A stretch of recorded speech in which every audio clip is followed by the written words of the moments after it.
So if you are a green card holder and you want to leave the United States for 6 months, a year, or even longer, but you still may want to become a citizen later on, what should you do?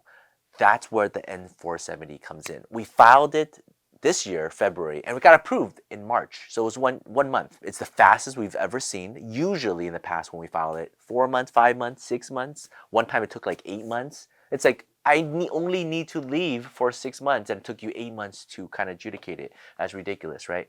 But it got approved and it's great news. Now let's talk about what the use of it is, right? So unlike the reentry permit, you apply so you can show the customs officer, hey, I needed to leave the US for more than 6 months, more than a year, maybe even 2 years, and I couldn't come back, but I want to come back. I don't want to abandon my green card, so I apply for the reentry permit. The reentry permit is used to show the customs officer that the US is your home, that you want to return.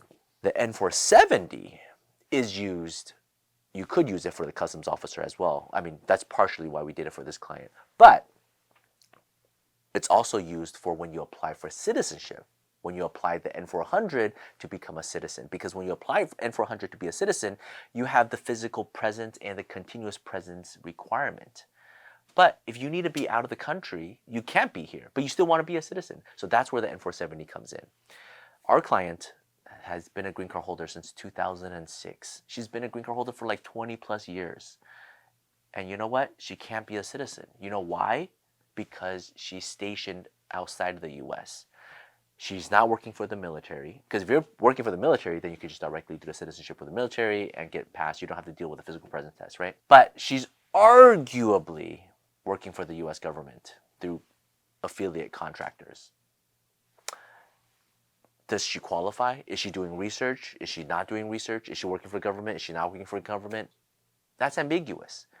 But the thing is, she already left. And nobody told her about the N-470, right? She only came to us because every time she comes in, she's stopped by customs officer as a green card holder working for the government. And she's just like sort of pissed off. And I was guiding her, well, let's do reentry permit. This is how you need to answer the officer. This is the misunderstanding. And after talking about all of that, I'm like, well, I mean, why don't you just be a citizen? And she's like, well, I can't because of the physical presence. I'm like, oh, have you thought about the N-470? She's like, what's the N-470? So I explained everything. Well, N-470 allows you to preserve your physical presence and your continuous presence, even if you're not in the US. She's like, can that be true? How can nobody have told me about it? So we went through it, talked about it, prepared it, filed it, 1 month, boom, approval. Now, it's really important for you to know about what these two different tests are because for N-470, oftentimes they only approve one of them and not both of them, right? If you work for the government, you can get both approved. If you work for a research facility or international organization, you oftentimes only get the continuous presence waived. But that's still a big deal because let's say you got the green card, right? You got the green card, you live in the US for 1, 2, 3 years, you just have to wait for a little longer and then you can apply for citizenship. But suddenly your job sends you overseas for half a year, or 2 years. That sucks, right? Because after a couple more years, you can become a citizen. But now, do you go with the job or do you not go with the job? Well, if you apply for the N-470, you get that approved. It preserves your continuous presence. You leave, you come back, you can still apply for citizenship because you still meet the physical presence test because in the past 5 years, you were in the US for more than half the time, more than 30 months. And your continuous presence wasn't met because you left for, 2 years or a year. But because you applied for the N-470, now you're safe, now you're good, you can still become a citizen. If you work for the government, even better. You got your green card, you got it for a year, you apply for N-470, you get stationed out for 10 years, 20 years, you come back, you can immediately apply for citizenship, right? Because that's the benefit.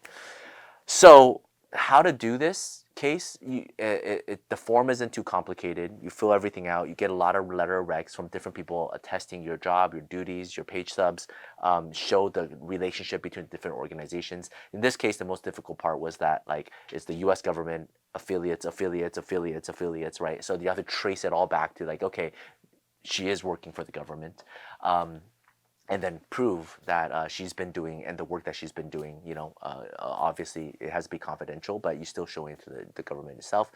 And voila, right? 1 month, no request for evidence, just a simple approval. And now she has this as a shield. So when she comes back in, if CBP detains her again, she has something to show. Like, look, I even filed for an N-470. I got that approved, right?